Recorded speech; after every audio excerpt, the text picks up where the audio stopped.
Você que nos acompanha no portal Justiça em Foco, agora às quartas-feiras, pode assistir a edições de entrevistas, comentários, lançamentos de livros relacionados à justiça e se atualizar sobre decisões, novidades que podem ter repercussão no seu dia a dia.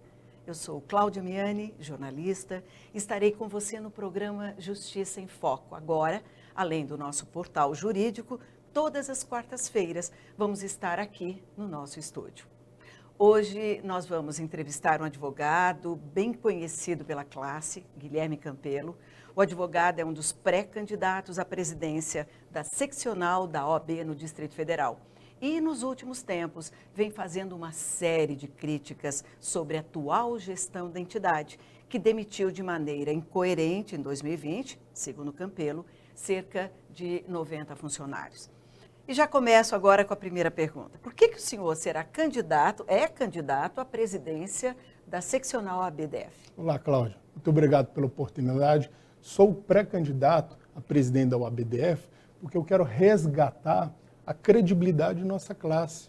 Hoje, a OAB do Distrito Federal, ela atua por interesses políticos e não interesses de nossa classe. Que, primeiramente, a Ordem dos Advogados do Brasil ela é uma entidade de classe, ela deve nos proteger, nós, advogados e advogados do Distrito Federal.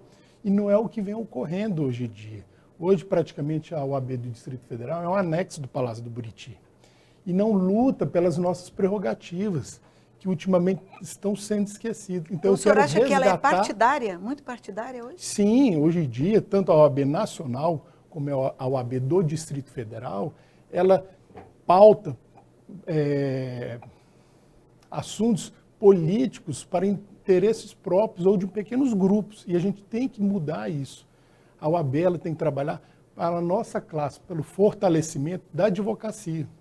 Pois é, o senhor pontuou essa questão do posicionamento político. Inclusive, a OAB, historicamente, ela já teve participações muito pontuais na história política do país. Até em momentos lá atrás, né?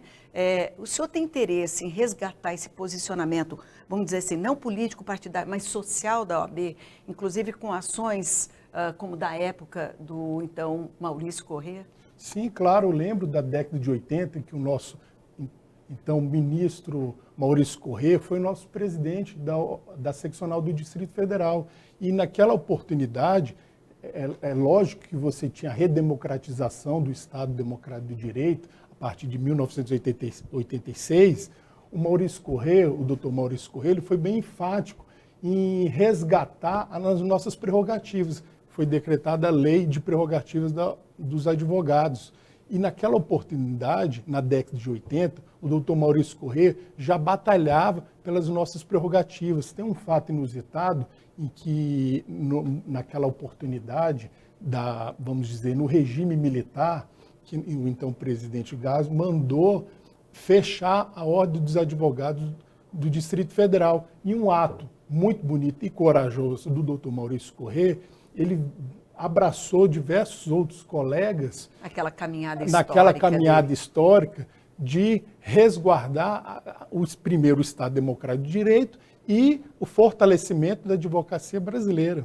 O que falta muito hoje na OAB do Distrito Federal, não só na OAB do Distrito Federal, mas na OAB em geral, porque a gente é uma entidade de classe e a gente tem que preservar os nossos. Se você não valoriza a sua classe, como é que você vai lutar para o direito de terceiros? Exatamente, né? porque a OAB, direitos fundamentais, porque a OAB é uma... O direito, ele permeia todas as outras relações humanas. A nossa instituição é uma instituição sui generis, e a única profissão que está expressa na Constituição Federal, além do Ministério Público como fiscal da lei. Mas a OAB, como entidade, ela tem um poder fundamental, primeiro, valorização da advocacia.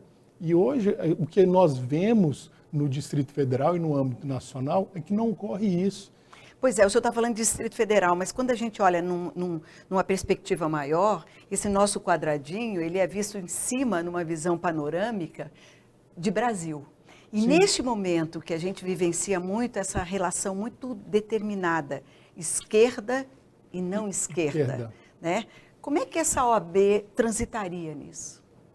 Pois é, uma pergunta muito inteligente. Hoje, atualmente, o nosso Conselho Federal da OAB, ela é partidária, ela tem um lado, e a OAB não pode ter lado. Pelo papel da OAB, a gente não pode ser grupo A, grupo B, esquerda ou não esquerda. A gente tem que cumprir o papel que determina a Constituição Federal, que são os direitos fundamentais, o acesso à justiça, porque não existe justiça sem um advogado. O advogado é um tripé no processo legal, porque não existe hierarquia entre o magistrado, o promotor de justiça que acusa e o advogado. É um tripé do processo legal. Então, sem o advogado, não há justiça.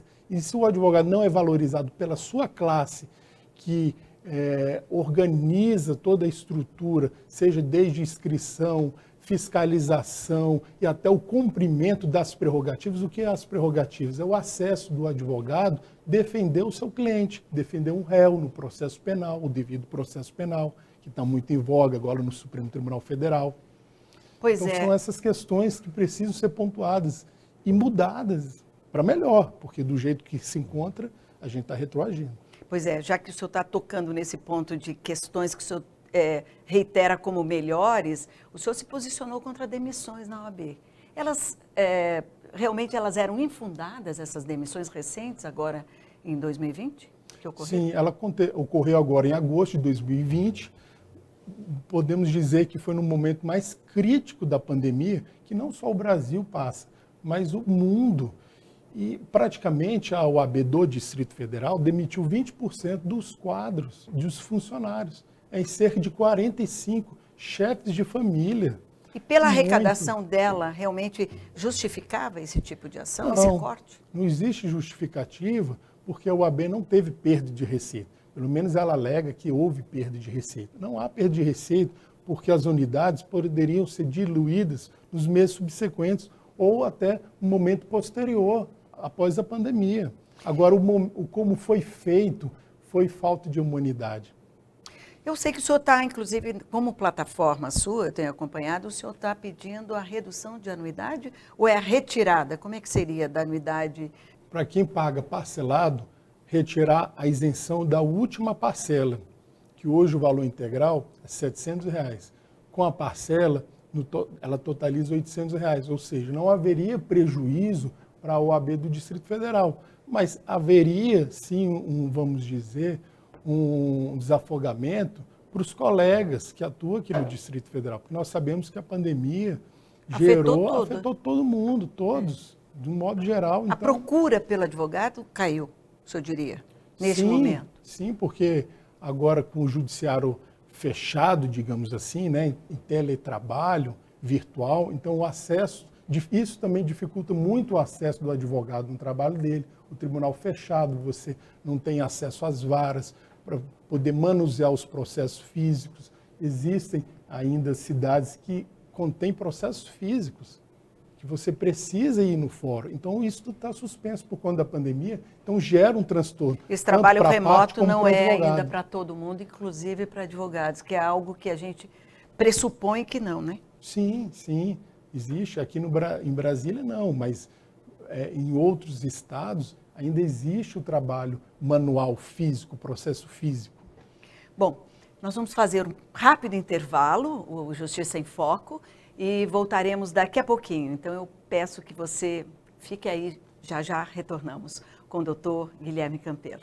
Até já. Obrigado.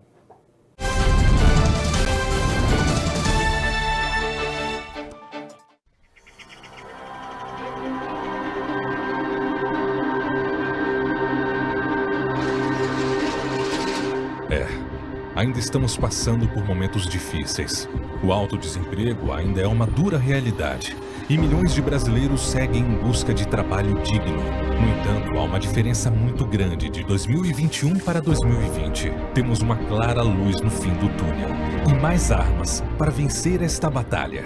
E como sempre aconteceu na história da humanidade, nós daremos a volta por cima. Diante das dificuldades que estão por aí, nós convidamos você a pensar diferente, a ser otimista e a plantar quando todos estão desacelerando. E o nosso otimismo é sustentado por estatísticas que demonstram com clareza que este é o melhor momento para você mudar sua vida. Em 2020, muitos órgãos e entidades públicas em todo o país seguraram a abertura de editais ou suspenderam concursos abertos que previam milhares de vagas fundamentais para atender a população tão carente de serviços de qualidade. Por isso, afirmamos sem medo de errar: esta é a maior oportunidade da sua vida. Pode parecer contraditório, mas não é. Quem se preparar agora será aprovado quando a enxurrada de concursos represados for aberta. Não é uma questão de se, e sim de quando. Como sempre, o Gran Cursos Online quer te ajudar em um anúncio único e ao vivo. A maior oportunidade de sua vida, com o maior desconto de nossa história. Dia 22 de março, às 9h49, ao vivo e gratuito no YouTube do Gran Cursos Online. Inscreva-se agora e mude a sua história.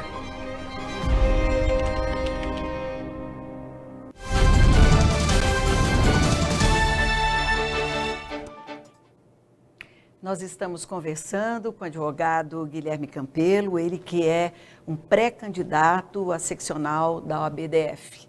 Doutor, o Conselho Federal da OAB aprovou eleições, inclusive online, nesse momento da pandemia. A proposta partiu, inclusive, da seccional aqui do Distrito Federal. E eu queria que o senhor me dissesse como é que o senhor vê essa proposta. Por exemplo, como é que se acompanha para que realmente tenha uma lisura, né? O IP de quem vota. Como é que vai ser feito esse monitoramento, vamos dizer assim? Bom, eu sou a favor a votação online, desde que ela seja regulamentada. Como foi bem colocado, o Conselho Federal, que normatizou, fez um provimento liberando todas as seccionais para regulamentar e fiscalizar esse processo do sufrágio eleitoral, que é um processo fundamental para o Estado Democrático de Direito, tanto na nossa classe como em outros conselhos e, de um modo geral, na política do Brasil. Mas o que me preocupa é como que será fiscalizado isso. Porque quando você utiliza a urna do Tribunal Regional Eleitoral, que você abre uma comissão de fiscalização entre as chapas e uma própria comissão eleitoral que fiscaliza esse trabalho. Já tem quem até questiona, né, essa questão. Correto. E aí você tira, digamos assim, a segurança, porque quem está na tua gestão que vai fazer essa fiscalização. Como é que você pode entender que a atual gestão contratará uma empresa e que dentro dos seus quadros, onde fica digamos, todo o sistema de informática da atual gestão, qual é o controle que vai ter, que você não tem conhecimento se você tem acesso ao IPI da pessoa. Então aí você tem os dados, você tem as informações, ou até pode saber quem votou em quem. Então, isso é um pouco preocupante. Eu acho que nós temos que debater mais sobre esse assunto. Eu sou favorável, até por conta da pandemia, porque você precisa do distanciamento social. A votação online é importante, haja vista a pandemia, mas é importante a regulamentação e a fiscalização. Porque se você deixar da forma que foi posta pelo Conselho Federal para que as seccionais determine e fiscalize de forma aleatória, sem ter um programa, sem ter, digamos, uma fiscalização, um cronograma aberto ao público que vai votar, né? Isso soa um pouco estranho, né? Você querer controlar através eletronicamente uma eleição. E isso é muito complicado, ainda mais num processo eleitoral que a gente vem passando de anos pelo Estado Democrático de Direito. A gente precisa ter a transparência eleitoral. A transparência eleitoral é fundamental em qualquer democracia. Para tudo, né, doutor? Que não é só para os senhores na classe. Sim. Quer dizer, é o pleito em si, né? Que a lisura de um pleito realmente é tudo. Claro. Eu queria lhe perguntar o seguinte: o senhor sendo eleito, o que é que marcaria a sua atuação? Quem seria a OAB-DF sob a gestão de Guilherme Campelo? Bom, se Deus me permitir e a classe confiar em minha pessoa, eu tenho certeza que o mais desejo para a nossa classe é mais ação. Os discursos são lindos, são bonitos, mas a gente precisa de pessoas que vão fazer mais pela nossa classe. Compromisso, arregar as mangas e trabalhar. E não ficar em discursos vazios, porque papel aceita tudo, mas a gente precisa de projetos sérios. O que eu desejo para a nossa OAB é o fortalecimento da nossa classe, da advocacia, e o respeito das nossas prerrogativas, que é uma lei federal de 94, em que as pessoas, de um certo modo, os nossos representantes das seccionais, e até o nosso atual presidente da OAB, do Conselho Federal, esquece das nossas prerrogativas. É um direito nosso de trabalho. Como é que a gente vai defender o acesso à justiça aos nossos clientes, defender o devido processo legal dos nossos clientes, se nós não somos valorizados pela nossa classe? Então a gente precisa mudar isso. A gente precisa de pessoas comprometidas com a nossa classe, porque como eu falei, sem advogado não há justiça. Por falar nisso, a Rita Cortez, que é presidente do IAB, Instituto dos Advogados do Brasil, fez uma colocação que realmente nos toca, que é a questão da banalização da violência no Brasil. Momentos de pandemia, onde o medo permeia as relações e, às vezes, num ato inesperado, impensado, às vezes a pessoa parte para a violência. Então, como é que o senhor vê isso e como é que a própria OAB pode atuar nesse pano de fundo social de apoio à população? Bom, Cláudia, isso é uma questão muito importante. A OAB, além de ser uma entidade de classe, que é uma instituição sui generis, ela protege o direito fundamental que está arregado na Constituição Federal. E é muito importante, nesse momento de pandemia, é claro que a OAB é um auxiliar, né, porque quem deve fazer todo esse trabalho é o presidente da República, né, o chefe do Estado, o chefe da nação, mas, de uma certa forma, a gente tem que se conscientizar, né, que o momento é sério, é grave, e a OAB tem que participar nessa luta de conscientização da população de que a violência não vai gerar a solução. Por exemplo, o senhor como advogado, a gente tem que dialogar, o diálogo é importante, a gente está numa democracia. O senhor como advogado, a questão do feminicídio, não falo eu como mulher, quer dizer, como cidadã, como humano, ser humano. Quer dizer, o feminicídio é algo que é uma barbárie. É um absurdo. E muito se vê repetidas vezes que a mulher, ao fazer uma ocorrência, retira e numa tentativa de composição é onde tudo acontece, que é o pior. O que o senhor aconselharia como advogado essa mulher? Que tipo de orientação o senhor daria? Bom, hoje a legislação mudou, graças a Deus, para melhor. Antigamente, a mulher que era ofendida, ela podia retirar a denúncia. Hoje não, hoje mudou, hoje a ação é pública, penal Quer dizer, mesmo ela retirando, ela tramita, continua tramitando. O fiscal da lei, o Ministério Público, deve continuar. E o papel da OAB também, como conjunto no fiscal da lei com o Ministério Público, é importante a participação da Ordem dos Advogados do Brasil nessas questões. A gente tem que lutar, a luta da mulher é muito importante e vem crescendo a cada dia mais, mas não podemos esquecer, a gente tem que batalhar. E é importante essa pergunta, porque o Supremo Tribunal Federal, agora, recentemente, decidiu sobre a questão. E cada vez mais nós precisamos discutir e debater mais sobre o assunto, para conscientizar a população de que isso não pode acontecer. A violência, de uma certa forma, tem que diminuir, não só em momento de pandemia, mas posterior. A gente tem que melhorar o convívio social, uma questão social, né, de humanidade. Naturalizou, né, doutor? A violência, a gente vê isso assustadoramente, naturalizou.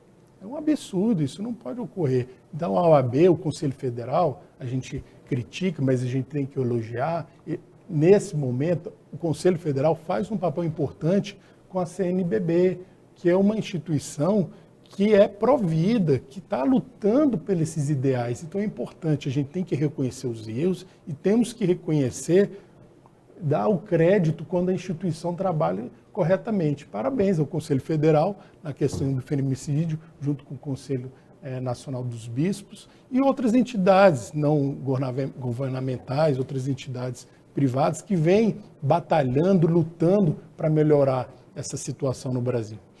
Doutor Guilherme Campelo, muito obrigada pela sua presença. Eu coloco esse espaço também para outra oportunidade. Então, agradecidíssima pela sua contribuição com o nosso programa Justiça em Foco. Eu que agradeço, Cláudia. Nós estaremos sempre à sua disposição. E nós vamos agora para um rápido intervalo e, na sequência, o nosso quadro Livro em Foco, que você vai poder acompanhar toda quarta-feira. Até já.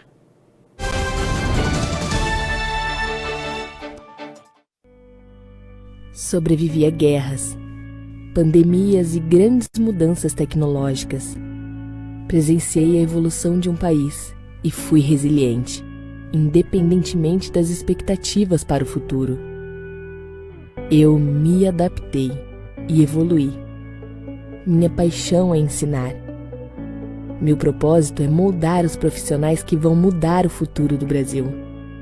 Sou a mais antiga instituição particular de ensino superior do país. Fui responsável por instaurar os padrões de excelência nas áreas de ciências jurídicas e ciências humanas. Fui pioneira em uma série de iniciativas nas áreas de cinema, teatro, artes plásticas e poesia. Historicamente, sou reconhecida por ser comprometida com excelência nas atividades de pesquisa e pós-graduação. Eu sou a Universidade Cândido Mendes e tenho mais de um século de experiência transformando o futuro das pessoas por meio da educação. Há 118 anos, entregando um diploma de valor. Pensando em contratar um crédito imobiliário? Então é melhor você conhecer o caminho mais rápido para a casa própria. Nós somos a Poupex. Temos 39 anos de atuação no mercado e já financiamos mais de 134 mil imóveis em todo o país. Estamos entre os agentes financeiros que mais concederam esse tipo de crédito. Você vai financiar online a sua casa de maneira prática e segura, com juros baixos e as melhores condições. Crédito imobiliário digital Poupex. A internet revolucionou a nossa forma de comunicação e com o Press Release você terá um alcance visual maior do seu produto. Um site com publicações dos seus próprios usuários em forma de vitrine de comunicação digital. Ficou interessado? Então acesse o nosso site www.pressreleases.com.br e se cadastre ou entre em contato pelo WhatsApp.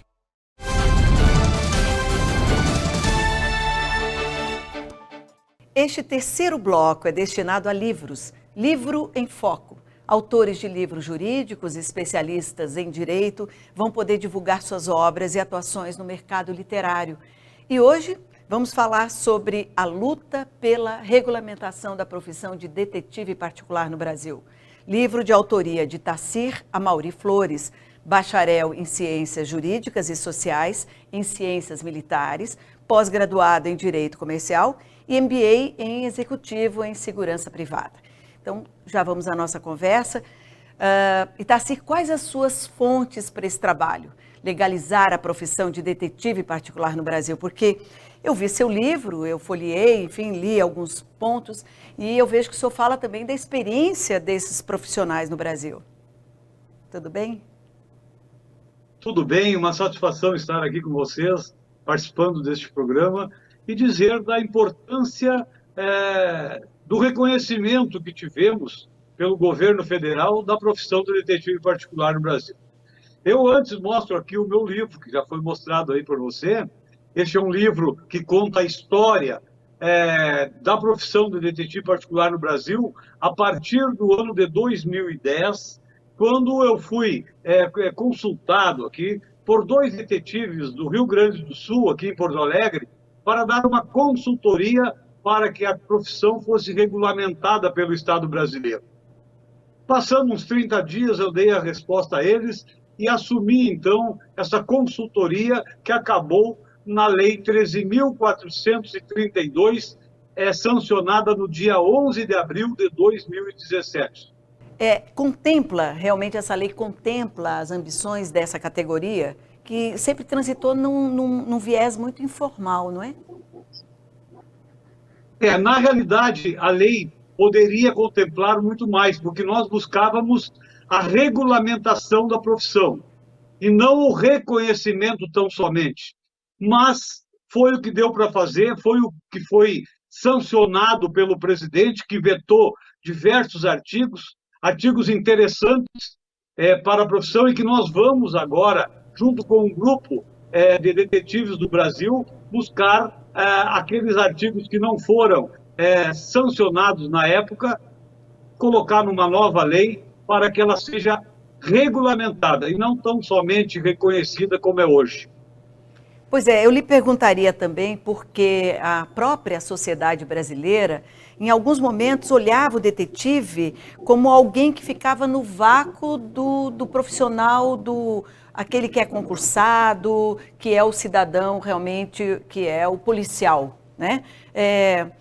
Como é que atuaria esse profissional a partir dessa lei? Porque ele sempre teve a atuação dele meio que no vácuo do investigador, do cidadão concursado, que é o policial. Então, como é que atuaria e qual é a segurança de quem contrata esse profissional? Porque também existia uma certa insegurança, vamos dizer assim, de quem contratava esse profissional. O objetivo da legislação é dar segurança para a sociedade ao contratar um profissional privado. Nós temos dois tipos de detetives hoje, ou de investigador, como queiram, é o privado e o público. O detetive particular, ele é privado, ou seja, tem que haver vontade da sociedade em fazer um contrato com um detetive para que ele possa fazer a investigação que interessa àquela pessoa. Então, nesse sentido aí, somente a legislação forte é que vai colocar ainda mais a profissão do detetive particular no seio da sociedade brasileira. Mas hoje nós entendemos que há um reconhecimento muito grande da sociedade para com o detetive particular. Claro que precisa aprimorar e para isso nós estamos buscando uma nova possibilidade, uma nova lei para contemplar aqueles itens que não foi ainda contemplado com a Lei 13.432. E também quero registrar que o objetivo principal deste andar da profissão de detetive particular é trazer o modelo europeu e o modelo americano para atuar aqui no Brasil, aonde a sociedade pode contratar o detetive particular para fazer alguma investigação, para atender a necessidade daquela pessoa que o contratou, fora do que está previsto hoje em lei. Exemplo, na área criminal. Hoje o detetive particular não pode fazer investigação na área criminal. E isso é um passo que nós queremos dar logo adiante com uma nova lei. E assim nós vamos poder atender o outro lado que a sociedade precisa. Ou seja, o cidadão comete um crime, é investigado pelo sistema público.